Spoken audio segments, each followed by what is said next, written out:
Right. Nice.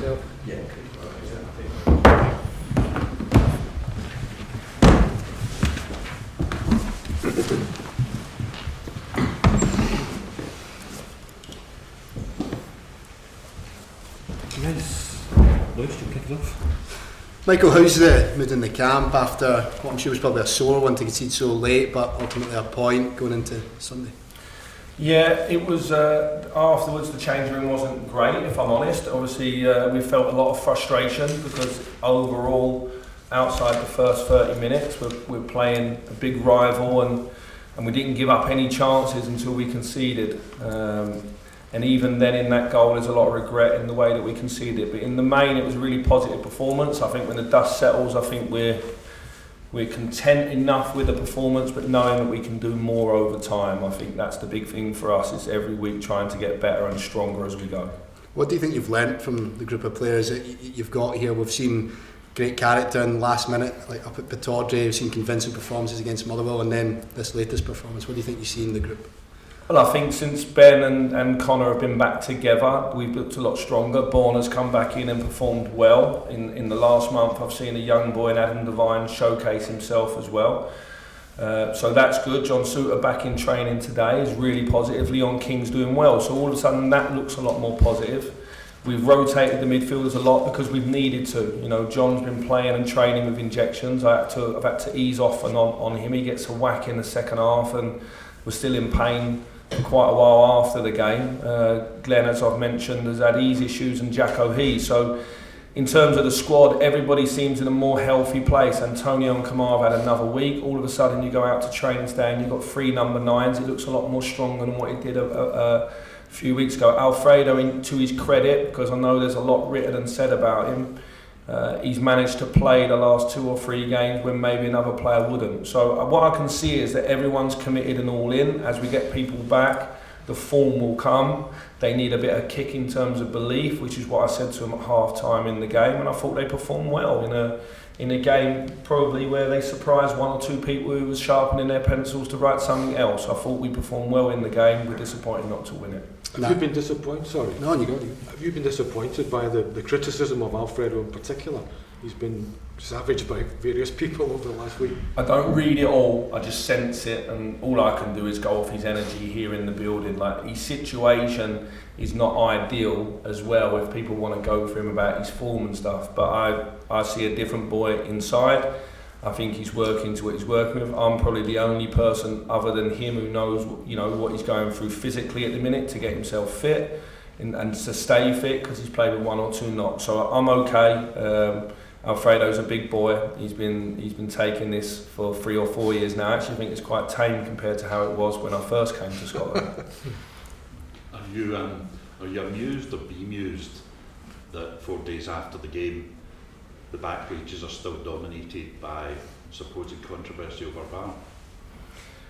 Listen, I think VAR, we all wanted it, now we've got it, and now we're not sure if we want it or not. So I think that's where we're at. I think at the time, obviously, I'm seeing it, I don't see it till after the game, so I wasn't sure at the time whether it was or wasn't. I see one player for them appeal for it, not everybody. And then you read the law, and the law says one thing, and it's how that law is then perceived, and the officials on the day perceived it a certain way. I thought actually John and the staff that were there, the officials that were there, I thought they had a good game. For an old firm game, I thought they managed the game really well. He didn't ban cards out early. It was 2 teams going, I thought it was a cracking game. I thought 2 teams went head to head for the full 90 minutes. And I thought John and the other officials managed the game on the day very, very well. I actually thought that when the game ended. You know, there's always some things you think can go for you or against you. When you read the rule, it seems like they got it to the letter. Do you think that's just a normal part of new technology settling in, or do you think people are trying to stake out a little bit of territory using their elbows to try and influence the operators? No, listen, I just think it's what happens, the fallout after a derby. Something's got to be for a reason why people didn't play well. I think did you not play well? Did the other team play well? All these things go in it. I'm a manager that wants to try and stay away from that. I realise there's the human element involved. Even when you go to VAR, it's still a human on the other side who's got to make a call there, whether it is or it isn't in relation to the laws. I don't think anyone sat in this room now or any manager knows the laws as good as the officials. You know, some of the laws seem to change and we're told them, but it's not our day in, day out job to know it. With the handballs, I suppose the whole of the world football is a little bit unsure at times, but when you see what's actually written, then I think they got the decision right. How pleased were you to see John Suter back in training today? Really pleased. Obviously we spoke about him last week. When he played that game earlier in the season, he was probably too honest when he played at Livingston, you know, because he was in pain going into the game, and ultimately it's cost him a little bit of his Rangers career, but hopefully now he's back. We took a little bit longer to try to get to the bottom of some of the issues that he's had, and we're hopeful that we have, but I think the proof will be in the coming months with John if he can stay fit, because if he is, I think he's a very good player, and even today, his first session back in the group, he showed one or two things that were very pleasing. So he was signed here as a Scottish player, Scottish international that knew the league, that was coming in at a good age. We felt his best days were in front of him, and hopefully that is the case now. When would you expect to see him vying for a first team? I think by the end of the month, I think very similar to Yanis, by the end of the month we'll be, you know, Yanis has been training now contact, which is a big thing when you come off an injury like that, and obviously John's just gone straight back into contact because it's a different type of injury. So let's give him a good couple of weeks. We've got a busy schedule before that, but if we sort of earmarked around the St Johnstone game at the end of the month, we won't be too far out for both of those boys. I guess that's like 2 January signings for you then? Yeah, because you're going to get on to January signings now, aren't you? So it won't be the only 2, I would say. You're close to anything at the moment? We've spoken to 2 or 3 players. Our phone's not stopped really. There's a lot of players interested in coming here. I've got to make sure they're the right one. I'm a little bit fussy. I want to sit in front of a player and I want to look in his eyes. It's all right doing something over Zoom. My schedule's been pretty packed out up until that game last Monday. This week's been spent meeting people face to face and getting a feel for them, telling them exactly what I want, not them the other way around in terms of what they're expecting, what I'm expecting from them, and the role that I want them to play coming in. Because when we're recruiting, I'm recruiting players for real specific roles. It's not just about a collection of players coming in. I want to recruit a player that comes in and does a very specific job for us in the squad, because I think that's what we need right now. I said when I first come in the job, I didn't think it was as broken as people were making out. The only thing that can prove that is performances on the pitch, and I think 3 or 4 of the right additions can pull everything together in the right direction.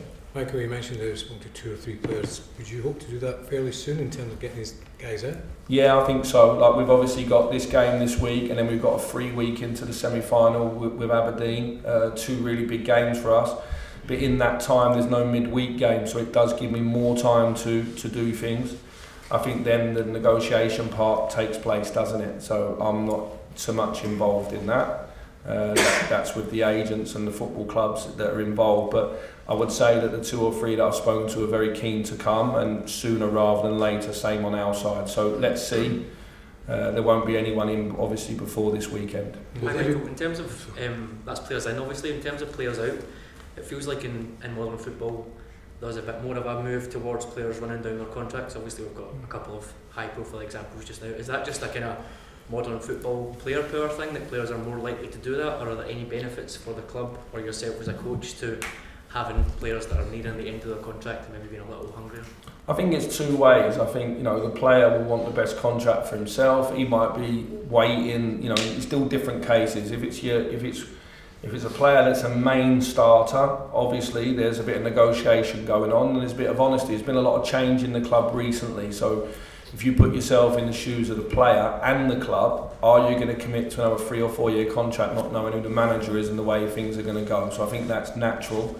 There's 1 or 2 that are at a different stage of their career and have to show, you know, they have to keep showing what they've done previously, that they can do that moving forward. All those conversations will happen in the coming days and weeks. I think for us as a staff coming in, we came into a club where had a lot of injuries. We had a heavy schedule over the Christmas period. We've now come out the other side of that, and barring 5 minutes in the derby, it would have been perfect, wouldn't it? So it's just, I think we're in a positive place moving forward. Now it's me deciding who I think we should move forward with. And then if it's 1 or 2 of the players that are out of contract, can we give them an offer based on where we think they're going, their value in the future, or their age, that they want to sign. So those conversations will happen now. They haven't happened already. And there's been some criticism of James Tavernier from Monday in terms of the game, but also at points this season. People have been saying he's maybe not the player he was. Where do you stand on his role in the team just now? No, I think, listen, he took a high pressure penalty at a big moment in the game and scored. I thought obviously Maeda got the better of him for the first goal. There's a few mistakes in both goals. I thought Maeda started the game very well, and I thought at times then as the game went on, Tav did very well. So listen, I think that's what happens when you're playing against good players. At different times in the game you've got to tussle and get through it, and James has got my full backing. He's got a young one now who's coming along who wants to play, and so he's interesting. I like James when someone's breathing down his neck. I think we saw the best of him when Nathan Patterson was chasing him down, and I'm sure we'll get a reaction out of Adam, because I thought Adam did really well for 3 or 4 games, and likewise when Ridvan's fit. Borna's got I want that competition, not just for James, for everybody, and we've not had it. And the reality is we haven't had it, and I think that everyone's got to jump up a notch if they're worried whether they're going to be playing or not. These players that you're talking to, are they permanent deals you're looking at, Michael, not loan deals? Yeah, no loans this month.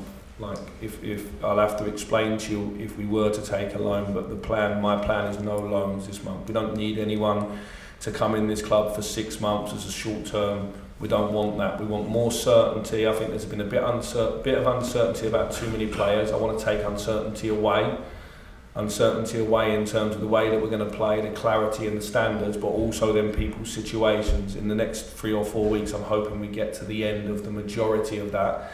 Anyone coming in now will be with a view to them being an important player for Rangers for the next 2 or 3 seasons. I think that's really important.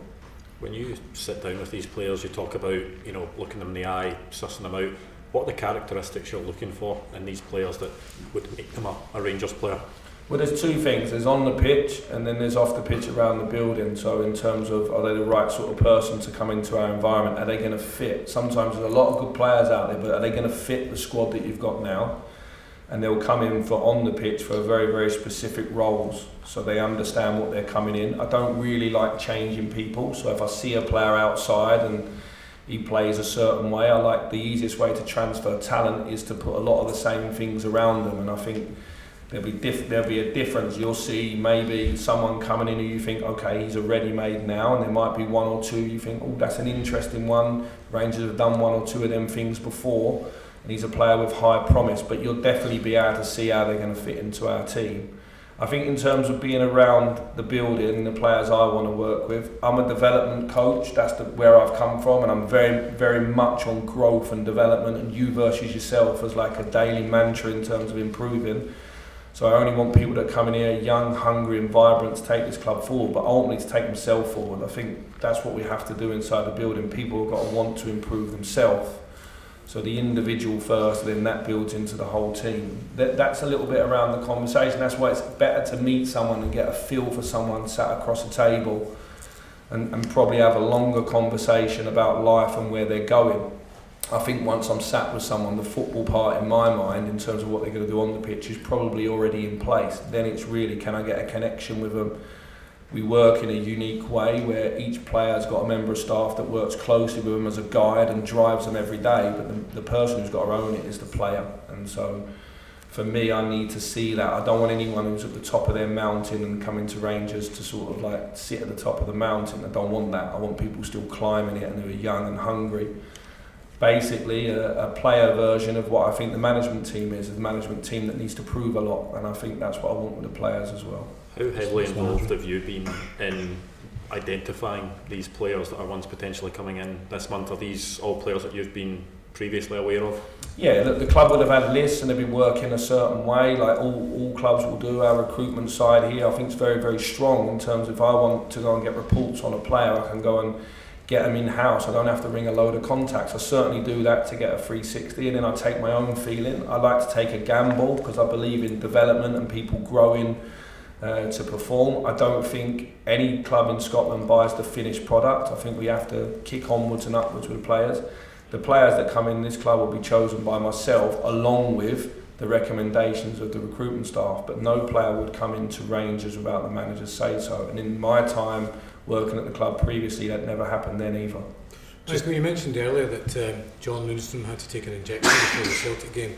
Is that something he's having to do quite regularly, and where is he at in terms of his fitness ahead of the United match? He'll be fit for the game at the weekend. It was a really sore one. He did it against Hibs. He got caught in the ribs, in the chest area, and it really flared up. He had some problems breathing in the days afterwards, so he's not done a lot of training between the games. He took the injection and he took a whack the other day. Naturally, knowing John, and he's got that lovely Scouse mentality, he's a tough boy, and he wanted to continue, but after the game he was still in a lot of pain. It was a big moment. It hasn't been spoken about. It was a big moment in the game the other day, because John's probably at this moment in time the midfielder who's physically the most fit in our team. He's been playing the most, and to lose him wasn't something that was ideal in the game. And obviously we concede with him not on the pitch, so it was frustrating. But he'll be back for this weekend, and as I say, every day that goes past he's healing. Michael, no one's mentioned it yet, but it was in the email today. You've been named manager of the month. How does that feel? And what a great start that is to your time as Rangers manager. Yeah, look, a great start. I wasn't expecting it, because I wasn't even thinking about it. I've not really had time to think about it. It's nice. It's it's not the award that I want us to have. I want us to have a lot more. But listen, it's a sign that, you know, the credit goes to the players, because I've come in and changed a lot in terms of the way that we play, the way that we train, the intensity and the ideas. The players have had to take on a lot. I've chopped and changed the team as well to give everyone an opportunity. And so, yeah, they deserve the credit because they go and play. It wasn't me that scored in the 96th minute at Aberdeen, was it? It was Scotty Arfield. So if that don't go in, I'm not getting that award maybe. So look, fair play to the players. It's a nice one, but it's not something I want to sit and dwell on too much. There's been some rumours about Phil Hollander and his future given the current injury situation and his contract status. What's the latest in that? Phil Hollander's a fantastic player who, for whatever reason, in the last year and a half has not been able to play and show it. I thought when he was fit, he was always an excellent player for the club. I don't think anybody wants to be injured. Phil certainly doesn't. On a personal level, while he has been out, his wife's given birth to twins, which is lovely for him as a dad. Me and Phil get on really well. I think at this moment in time, Phil needs to focus on his rehab, and if he gets through his rehab and he gets fit at 29, I think Phil Hollander's still got a good future in front of him. Let's hope that this injury is the last ones he has, because we have to remind ourselves he did come from Serie A and he was a full international before the injury. And when people are injured, you know, the perception sometimes is people are happy being injured, but I can tell you Phil's not. He's in every day, he don't skip a day. Thanks guys. On the Zoom, Derek. Good afternoon. Congratulations on the Manager of the Month award. I just wanted to ask you about someone who came in when you were a coach at the club, but unfortunately we've not seen him. I wonder if you can give an update on Namdi Offabor at all, and what the latest is with him. Yeah, Namdi's situation is still with a specialist, as you can imagine. With that sort of situation, the people in the public and the people that are in the staff here, we're not experts, and it's an area that you need to get real specialist opinion on. You need to get more than one opinion. He's been able to do some physical activity, but obviously the care and the duty that we've got in this one is really, really big. So there's no news officially on it. It's just it's still away in the background. I'm up to speed with it all, but there's a bit of privacy in this one as well. Jordan or Colin? Colin, yeah? Yeah, hi Michael. I'm just wondering if you get any specific update around Tom Lawrence, his recovery's doing, and when we can expect to see him back. Tom was away seeing a specialist again yesterday, just to get some sort of idea of what comes next. He's had a little bit of discomfort, so I know we said towards the end of this month that might now be in jeopardy. It's not definitely in jeopardy, but we need to. When players come back from rehab, you know, you had Connor Goldson come back 3 weeks ahead of schedule, and you have other players sometimes don't feel so good and delayed. So at this moment in time, there's no good or bad news. It just is where it is. We just need to get an update on that one. Jordan?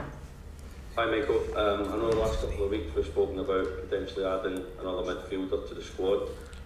Is that one of the players that you've maybe been speaking to this week, and is it a different type of midfielder you're looking to add to the squad?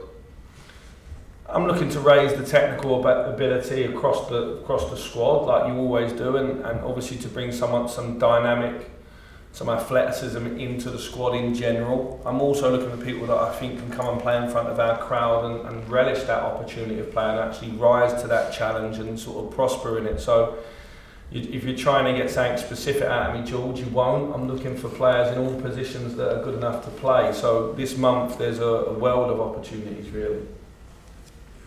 Cheers, guys. Sundays we'll go down to the office and we'll grab a chat there.